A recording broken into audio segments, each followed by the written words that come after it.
I want to introduce our first guest on today's show. That is Cameron Weeks, co-founder and CEO of Sharpen Technologies. Hi. Cameron, welcome. Thank you very much. Thanks for joining us ahead of what is going to be kind of yucky weather in the next couple of days, which we'll learn about shortly from Paul Poteet. Yeah, glad to be downtown today and not on Friday. Yeah, no, exactly. It's like a max exodus out of downtown on Friday.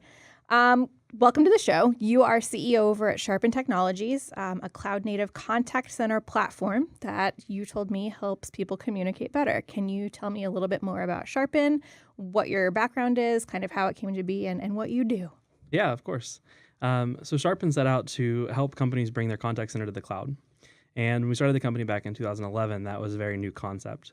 There's been some very large companies, especially one here in town, Interactive Intelligence, that have been working to help call centers run applications on premise or in a hosted environment for some time. But as the cloud was developing, contact centers weren't really finding solutions that met their needs in that segment. And so Sharpen wanted to build a product that would do that at the enterprise level.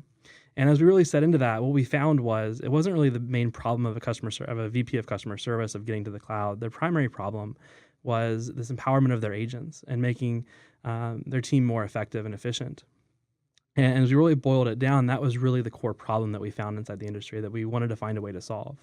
And so while we've helped companies move from on-premise to the cloud, what we've really done is help companies unlock their workforce and make their agents much more efficient and effective in helping solve their customers' problems.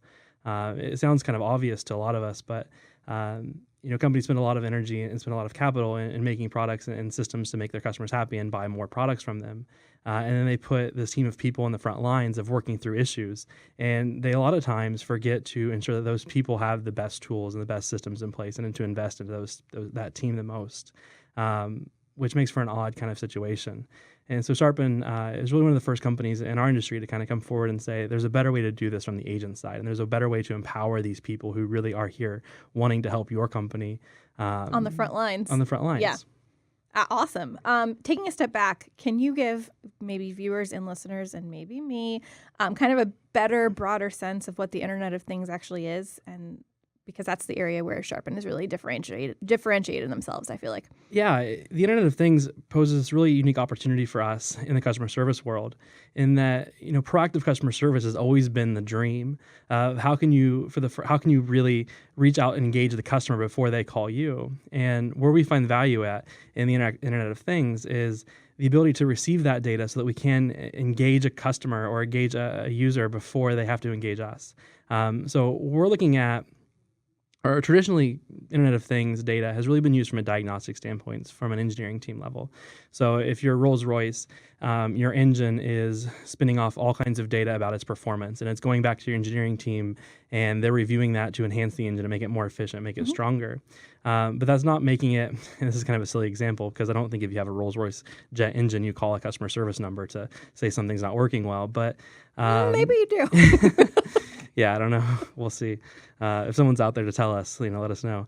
But when you call in, that same data is not available to the person you're reaching. Now, it's available to some part of the company, but it's not always been made available to the agents that are actually empowered or in a position to solve the problem. So we're wanting to move that data, to the agent so they actually can see it in real time that they're interfacing with you to solve your problem, but also that we can use that at that event, that notifier, as a reason to reach out to the person to begin with, so that as soon as we start finding an issue, one of our customers start finding an issue in their products, that event can be sent into Sharpen, and then we can automatically engage the customer with an agent to start solving the problem before they ever have to reach out to the company.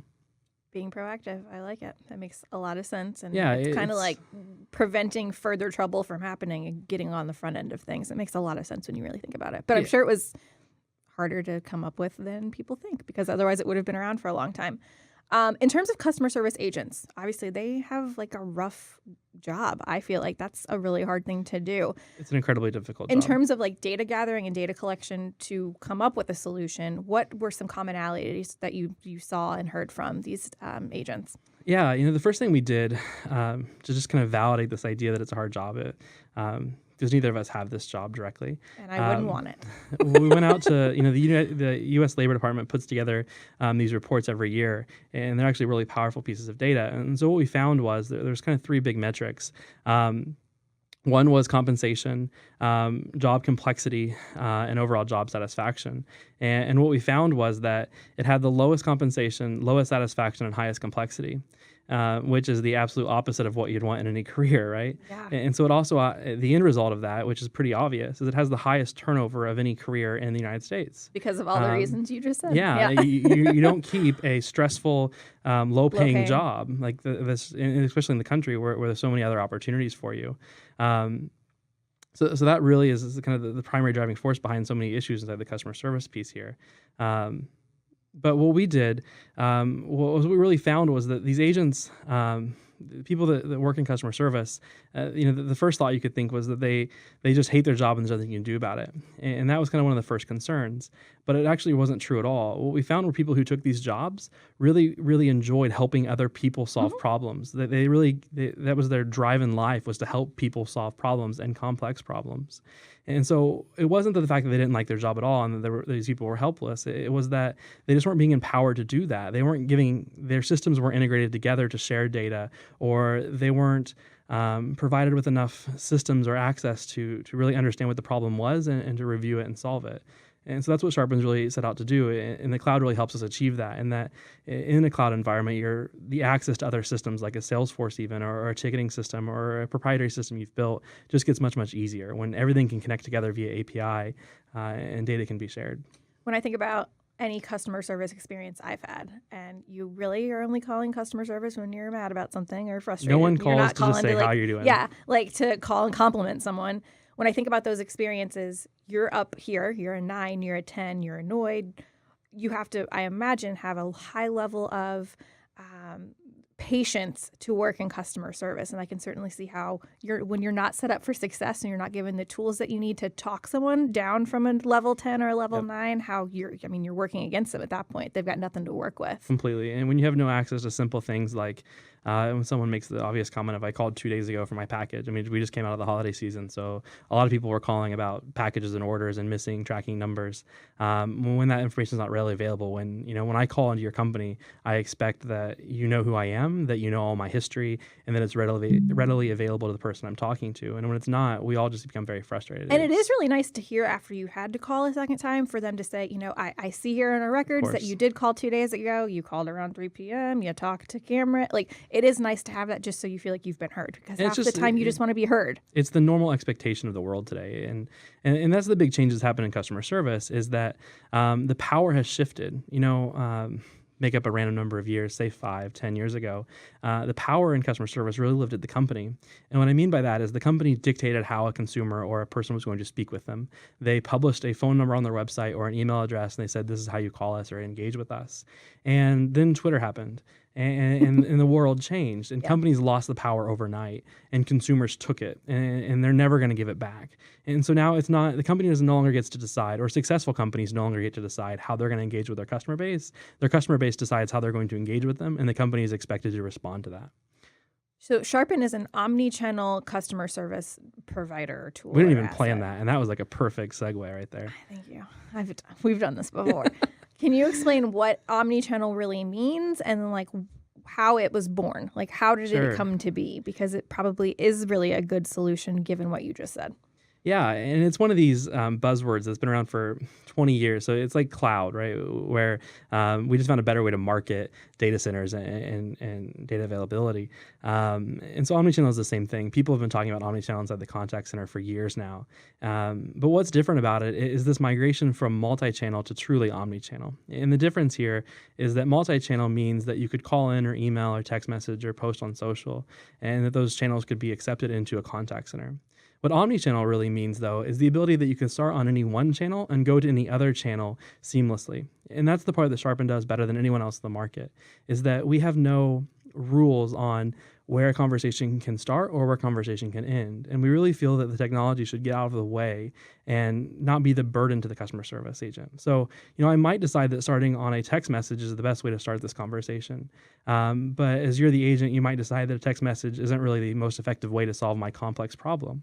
And so you can easily, in a button click, upgrade our conversation to a phone call. That's awesome. And then when we're done with the phone call, you could downgrade it back to a text message because maybe now you don't need me as much. So it's the user, it's the person it's the complainer deciding how they want to interact Exactly. with you. And the technology no longer is in the middle. It blends all channels together. And that's the true meaning behind Omni-Channel. It just is incredibly hard to achieve. And so most vendors in the market hide from that kind of definition of it and promote other ways to do it. And Sharpen is just completely against this. We truly believe that that you should be able to start on any channel and end on any other channel. One of the great use cases of this is one of our favorite customers. They're down in Columbus, Indiana. It's called Durrell Juvenile. Do you want to give them a shout out? Yeah. So they make different products, everything from Costco COSCO, like step stools in your house, up to car seats, and they own several different brands. So one of their brands is Safety First, and they make a giant number of car seats. And their customer service team uses the Sharpen platform. And so being able to have a concerned parent call in, asking a question about a car seat, and then being able for the parent to walk out to the car with their phone, take a picture of the car seat, and send it to the agent, all in band the same interaction, has revolutionized the way they can provide customer service and the speed at which they can solve problems. That's incredible. And gosh, that's a really good use case too, because you think about you have to physically go out to your car to take a picture of the car. That's great. And it involves children and safety, and then everyone loves it. Exactly. And then you're saving lives and you're doing all kinds of good things. You have a great research document that just came out fairly recently, and it's exposing the true cost of using legacy technology in contact centers. Can you tell us more about what that means? And then we will display not only that, but we can also put the link in the show notes as well, so people can pull that up. Yeah, definitely. And it really kind of aligns to this thing we're talking about here of Durrell, this kind of use case of how, when it takes longer to find data, all you're doing is annoying the customer and increasing your costs as a company. And so when you can put more of these things together and you can allow conversations to seamlessly move between channels from, again, a text message to a phone call to a social post or an email, you can just dramatically reduce the amount of time it takes to solve a problem. And you can get, there's a KPI in our industry called first call resolution. So the ultimate goal is that when someone calls in for the first time, you can solve that problem right there. And unlocking that solves a tremendous amount of value for a company from a customer service score rating over position, as well as just a true capital outlay. It just costs less money. Say a problem can't be resolved in that first phone call. Say I'm calling you for a solution. I have 15 minutes. I need to get in the car and go pick up my child, whatever. And I need to hang up with you. The next time I call you or the next time I text you, does it literally, you know exactly where we left off somehow? Exactly. But it goes deeper than that, actually. So not only would we know exactly where we left off at, but remember back to this point where we could just move this to a text message now. So while you have to go on with your day, the problem is still being worked on, and you're still concerned with the problem. The problem didn't go away. So why don't we just convert this to a channel that is more acceptable for what you're doing in your current day? And so sometimes that works, sometimes it doesn't. Yeah. But that's the whole point behind this omni-channel perspective is there is a time that you have to get up from your desk and move on. Or if you ever chatted into a company on their website, this is something that happens to me all the time. I'll chat in because I have a problem, but by the time the problem's not solved yet, but I can't sit at the computer anymore. I have to go do something else. It's time to go home. Right. So could we move this to a text message or to a phone call without having to end that interaction? Also in this report, you kind of get to the heart of why executives hesitate to move to the cloud in the first place. Can you kind of touch on that? Because I feel like that's kind of a generational thing, sort of. It is. It's a complex problem. And so, one of the things we tell all of our new employees, and we spend a lot of time, and we repeat this constantly, is that Sharpen provides mission-critical services to mission-critical teams. When our system doesn't work, it impacts lots and lots of people in a very, very bad way. And so whereas some software or some cloud solutions today, if the web page doesn't load, you hit the refresh button and life goes on. If the contact center is offline, people get very, very upset, and it's a very big impact on the business. That's when they take it to Twitter. Yes. And Yelp. And so Sharpen's pleased to offer the highest SLA in our industry with a 5.9 SLA. It's less than 5 minutes of downtime in a calendar year. And that's kind of that's really the biggest issue that people are having with this migration to the cloud is just finding solutions for the contact center, at least that are capable of handling their business needs. It also comes from a compliancy standpoint. So Sharpen also maintains a large number of compliancy certifications and security requirements. We have customers from financial systems to hospitals to defense contractors, and so being able to service that range of a customer base, requires incredibly sophisticated systems and a lot of compliancy adherences. We talked right before the show started about your background. You're an entrepreneur and you have been since age 13. When was your first company? Yeah, I always say 7th grade because I never remember what age you are at that point in time. 7th grade. Yeah. You've been an entrepreneur since then, which is impressive. How many different companies you told me? 3 or 4 maybe. Right, 3 or just I don't know. low key 3 or 4 companies, not a big deal. Yeah. So you have an interesting perspective on how companies work. The role of customer service in general. How important is customer service to literally any company in any industry? Kind of what is the importance of that in any company? Yeah, we have this old joke that's probably not really funny for why we started this company, and it's not really the truth. But It's a lie, but it's a good joke. It's a real story. It really happened. It's just not the reason we started the company. But it was one of the pillars of the company, I guess. And we won't mention names because it's not a good story for the other party. Protect the innocent. But yes. Several years ago, they're still around today, but they were a much larger web hosting company, if you will, and domain company in the world. And one of the companies that Bracken and I had started was a web hosting and development company.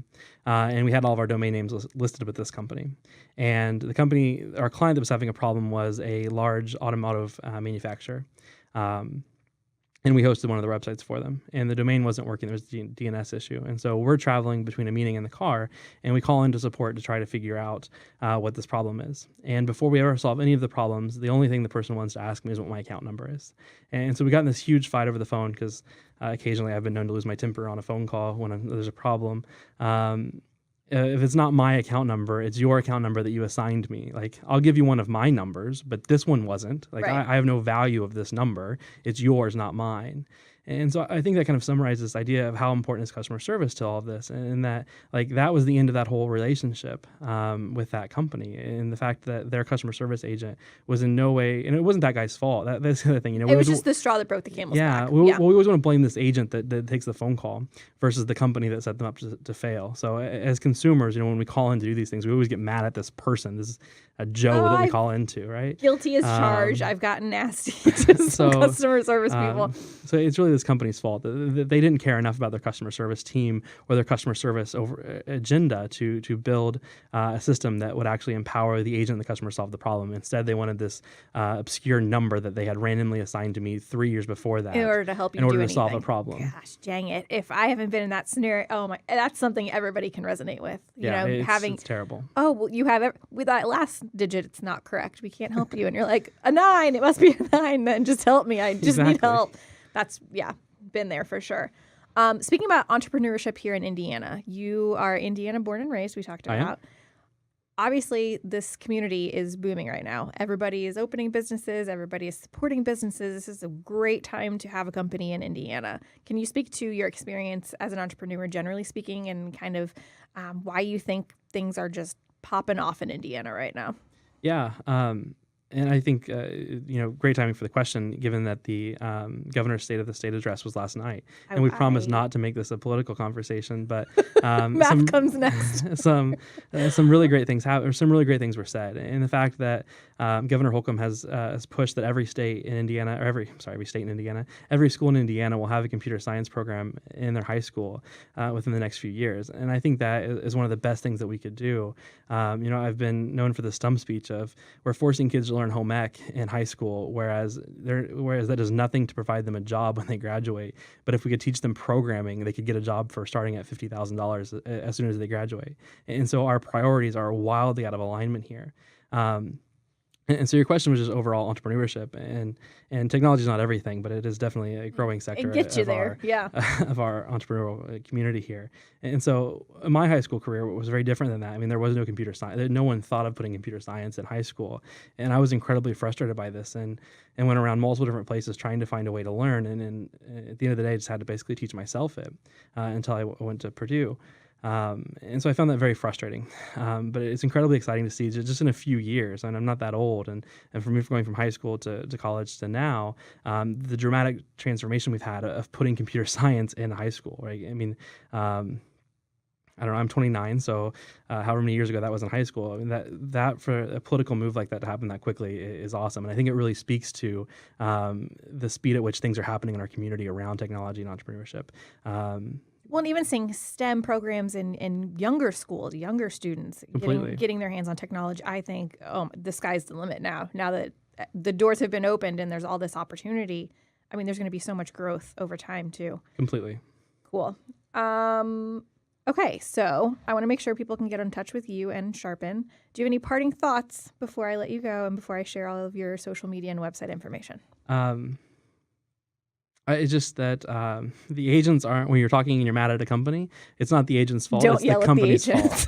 fault. These people want to help you. They live their lives to solve your problem. And unfortunately, sometimes companies haven't made the best investments into helping those people become the most successful.